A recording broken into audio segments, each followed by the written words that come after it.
Bonjour à tous, j'espère que vous allez bien et que vous avez passé une bonne semaine. Vous l'aurez certainement deviné, ce verre n'est pas Johannes, mais je désire commencer la vidéo d'aujourd'hui avec une illustration scientifique. Elle se résume en un mot, effervescence.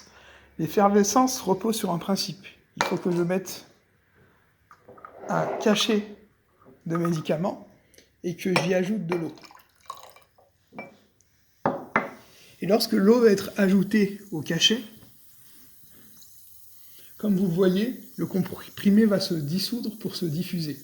Pour partager sa propre nature dans l'eau qui est dans ce verre, le médicament doit s'effacer, doit se réduire pour ensuite faire effet. Et Jésus utilise une image similaire dans la Bible. C'est dans Jean 12, 24, qui dit aux personnes de son époque, en vérité, je vous le dis, si le grain de blé qui est tombé en terre meurt, il reste seul. Mais s'il meurt, il porte beaucoup de fruits. Et j'aimerais maintenant, sans plus attendre, qu'on puisse réfléchir ensemble en passant de l'autre côté de la caméra. Au-delà de cette illustration que nous avons prise au début de la vidéo, j'aimerais vous dire que la réalité est beaucoup plus grande. Pourquoi? Pour deux raisons. La première, la Bible le dit. Elle dit que Dieu est capable de faire au-delà de ce que vous pouvez penser ou imaginer.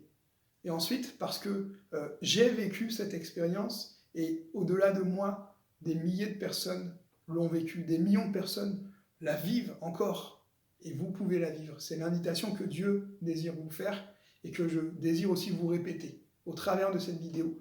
Vous citez à nouveau le verset qui va être comme un fil conducteur sur toute la pensée de cette vidéo.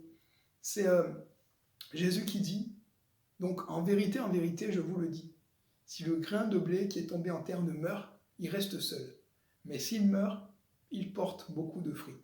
J'aimerais avoir avec vous 3 réflexions autour de ce verset. La première, c'est vous dire que sans Dieu, il n'y a pas de vie.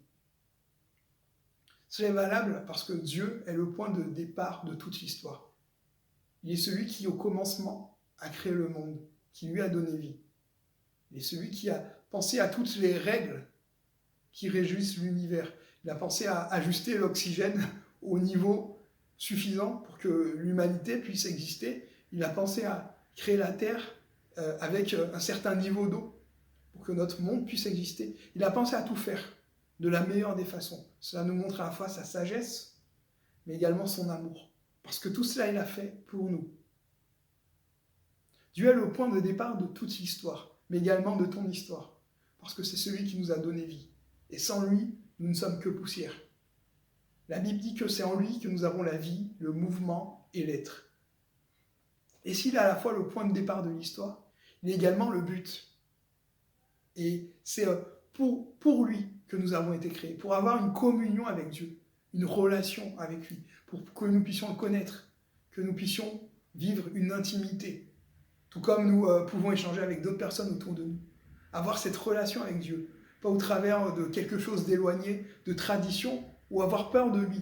Mais ce qu'il a voulu dès le départ, dit la Bible, c'est communier avec toi et avec moi. Notre besoin de Dieu est irremplaçable. Nous sommes semblables en fait à une terre qui ne peut pas produire de fruits à elle toute seule, mais qui a besoin de conditions pour ça.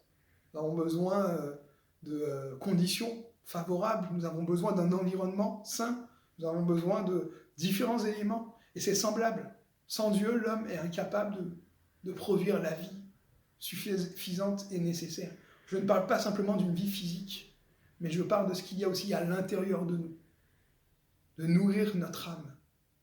Ce que la société aujourd'hui est incapable de faire, quelles que soient nos évolutions en matière d'avancées technologiques, quelles que soient nos réussites professionnelles ou familiales,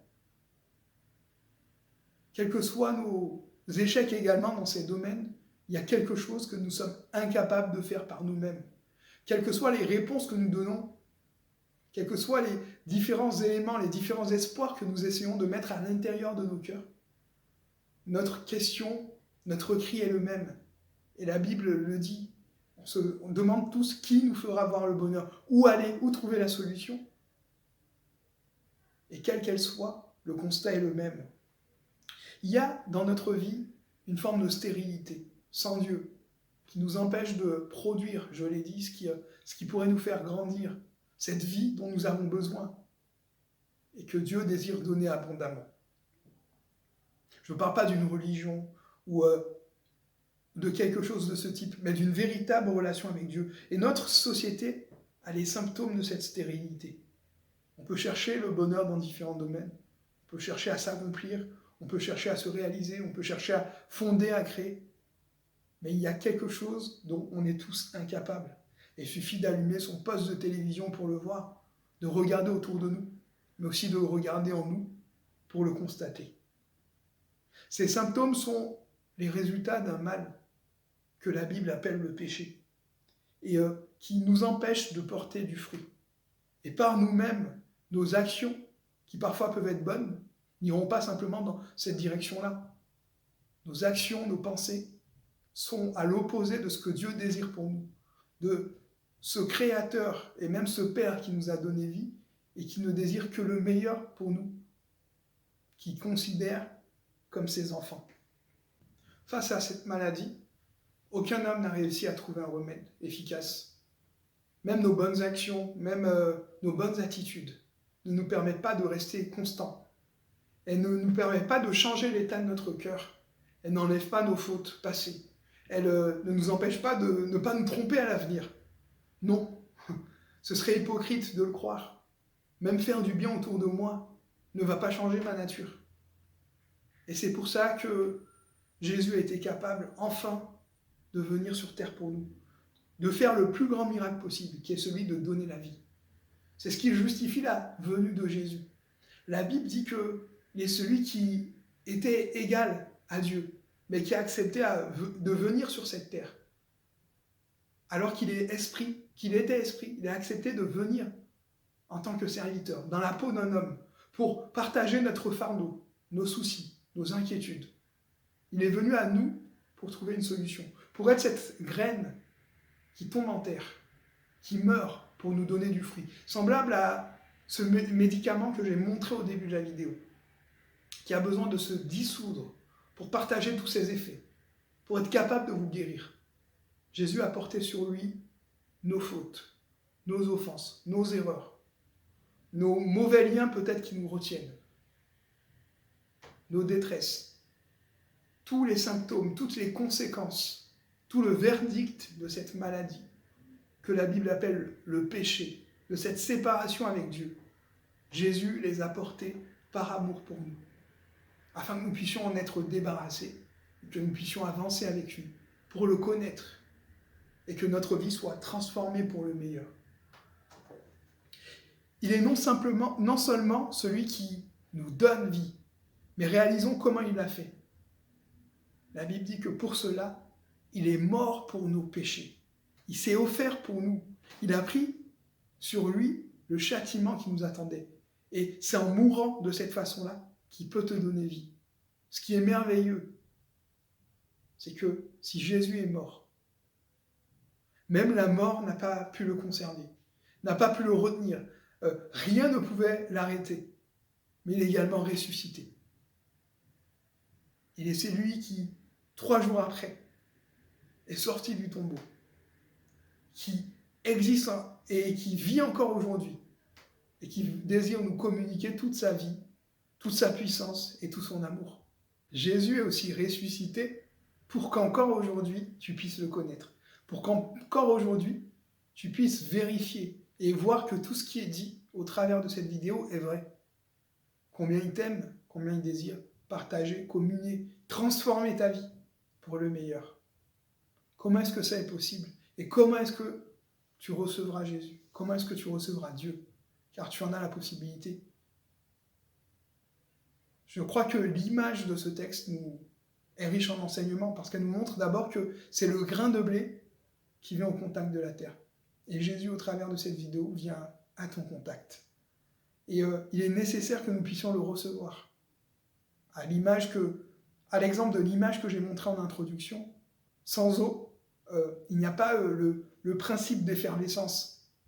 Et nous avons aussi besoin d'ajouter de l'eau à la terre que nous sommes.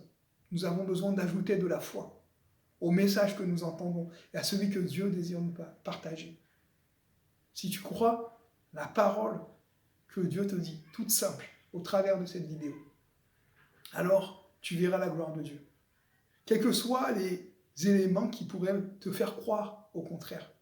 Peut-être que ta foi te semble petite, mais si tu décides de la placer en Dieu, de croire de tout ton cœur et de dire « je veux découvrir ces choses-là », quelle que soit ma situation, sans me comparer aux autres, mais je veux réaliser que ce geste d'amour a été fait pour moi et que Dieu est celui qui désire partager quelque chose avec moi, qui désire me connaître et réellement être mon sauveur.